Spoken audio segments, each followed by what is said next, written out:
In this video, we're going over how to use the Samsung Galaxy A01 for beginners. Hey everyone, thank you for joining us today. If you want to stay up to date on all the mobile technology coming out and learn cool tips, tricks, and hidden features, make sure you hit that subscribe button down below and tap the bell to turn on post notifications so you can be alerted every time we post new videos. Today we're going to do a beginner's tutorial on how to use the Samsung Galaxy A01. Let's go ahead and jump right in. We always like to start with just going over the physical buttons of the phone. So on the left side of the phone, you will find your volume up and down buttons to simply control call volume, music volume, and everything else volume related. On the right side, you'll find a power button that you can simply tap to turn the screen on and off for wake up and go to sleep. And if you want to turn the phone off, you can hold down on the button for about 1 second. That will launch this screen. You can tap the power button to turn it off or the restart button to restart it. And at the top here, you will find your tray for your SIM card, as well as if you wanted to add an external memory card, you can use your SIM tool in the box to pop this out and put in an external memory card to expand your phone storage. At the bottom of the phone, you will find your Type-C charging port where you can plug in your charger to charge the phone. And at the top, you will find your headphone jack to plug in your headphones. Now, when you tap the button here to unlock the phone, or excuse me, to wake up the screen, you'll always start on this screen. Now, to get into the phone, you'll need to put your finger on the screen and simply drag it up, and that will allow you to unlock the phone. Now, we're on the home screen here, and we're gonna go over how to navigate the phone. So first, you'll find 3 buttons at the bottom of your screen here. The first button in the middle is going to be your home button. This is your recent apps button, and this is your back button. Now, the way the home button works is very simple. Every time you open one of these little icons, which are called apps, if you want to get back to your main screen, you simply tap on this little circle button here, and it'll take you home. It's just that simple. No matter what screen you're on, if you tap on this little circle, it'll take you back home. If you ever don't see these little buttons on the screen, you may need to swipe up first, and then you'll see these buttons pop up, and then you can tap them to go home. Now, the button on the left here, again, is the recent apps button. Now, tapping this will simply show you the different apps that are running on your phone. It makes it easier for you to go back to an app you were using previously, or if you have an app that's running that you no longer want to use, you can simply just swipe up, and that's how you close it. It's always good to close these out so that you don't have so many things running in the background that can slow your phone down. If you look through this list and you decide you don't want any of these things open, simply tap on close all, and it will close all the apps running in the background. Now, next we have our back button, which is the button on the right. Now, I want to walk you through how this works. We're going to just tap on our settings wheel to go to the settings. Now, let's say I were to tap on the display option and I wanted to go back 1 screen. I simply would tap on this back button and it would take me back 1 screen. Now, if I tap it again, it will take me out of the app. So that's essentially how that button works. It just helps you to backtrack 1 step whenever you tap it. Now, next we're going to go over what's called your notification panel by starting at the top of the screen and just swiping down. This shows you all of the different notifications that are coming through your phone. This is the way all your applications will communicate with you, all through this section. So if someone sends you a text message, you'll see it in this section. You get a new email, it'll show up. If you've downloaded a particular app like Instagram or Facebook and you have a new notification, it will all show up in this section.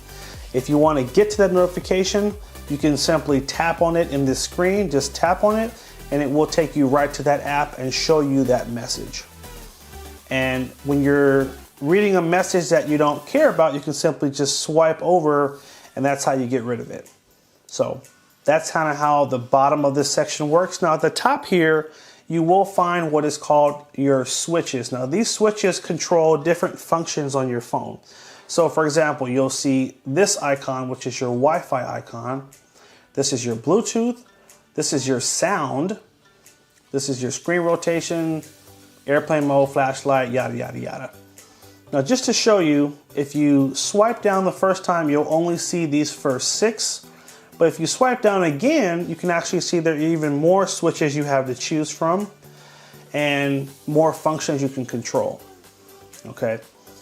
And also, you'll always find a shortcut to your settings in the notification panel, always in the upper right corner right here. Now, just to show you how important these switches are, now all these functions can be found in the settings menu, but it takes some time to find them, and that's the whole reason why they put them at the top of the screen, because these are the most important things you would probably need to use from settings, so they make them easily accessible. So we're gonna walk you through how to connect to a Wi-Fi network. Now we have our Wi-Fi switch right here, and if you notice it's lit up in blue, and that means that Wi-Fi is turned on. And now all we have to do is simply hold down on the icon for about 1 second. It will take us to our settings menu, and here we can actually connect to a nearby network that we're maybe trying to connect to. Maybe you're at a Starbucks and you want to connect to their network. You would look for the particular name in the list here and then tap on it and then enter the password. So I'm looking for Netgear, so I'm going to tap on Netgear, and then my keyboard will come up, and then I can enter my password in the box right here. Now once you have entered that password, you're going to tap the connect button. It'll take you back to this screen, and then you should see under the network, it should say connected. That's how you'll know that you successfully put in the right password.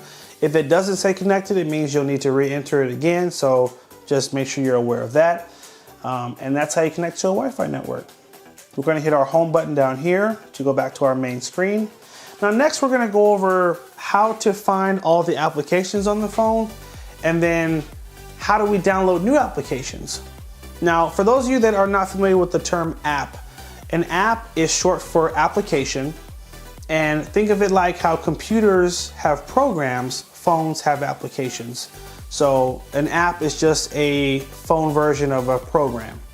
So hopefully that makes sense. So they're always abbreviated apps.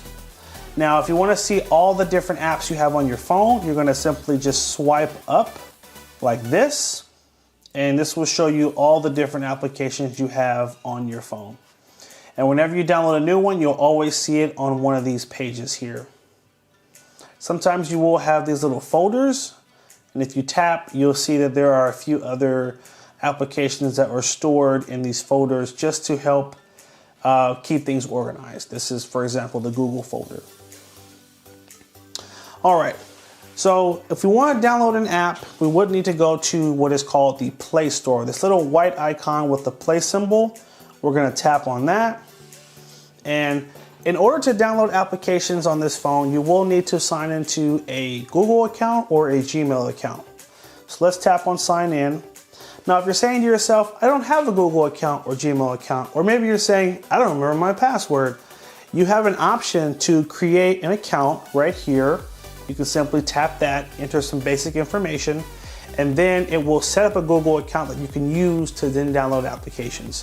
For those of you that already have a Google account or a Gmail account, just simply tap in the box here and we can enter that password, or we can enter that Gmail account and password. Let's do it right now. So on the first screen, you'll just enter your email address, and on the second screen, you will enter your password. Now, once you enter your password, it will ask you to agree to the terms and conditions. It'll take you to one more prompt for backing up your data to Google Drive. Hit accept. And then from here, it should take you right to the Google Play Store. Now, the Play Store is your one-stop shop for games, applications, movies and TV shows, and books. To search for any of those items, you simply go up to the box here, tap in that box, and type in what you want to download. So let's say you want to download a solitaire game. I can just type in solitaire, or begin to type in solitaire, and then you'll see it show up in the suggestions. I can then tap on it in the list, and now it'll suggest different solitaire games. So I can then tap on this option here. Now, if you see a green install button, that's a good sign. It means it's a free application. It doesn't cost you any money. However, if you see a price in that box, it means that this is a paid app and you will need to input a credit card. So it's up to you if you want to buy it, but I would always encourage to try to find a free option. To install it, we're just going to tap on that button.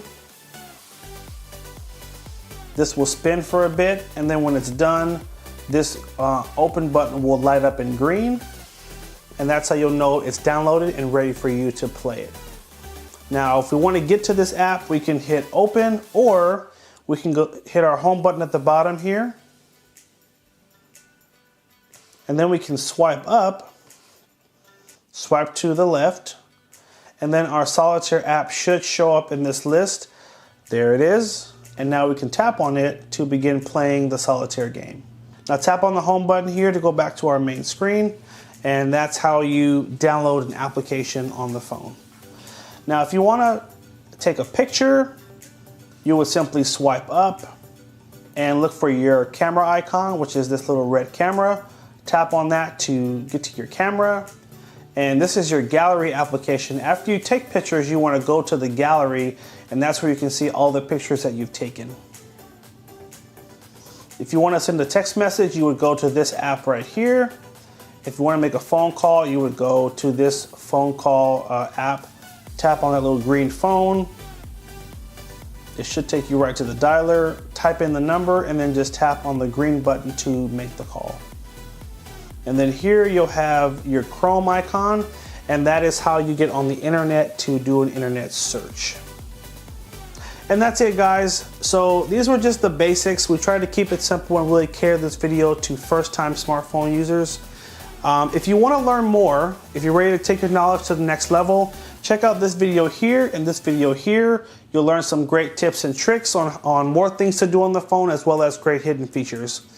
Leave us a comment down below. Let us know if the video was helpful. Make sure you like, favorite, and share if it was helpful as well. Hit that subscribe button and stay tuned for more videos. Take care, and as always, have a good one.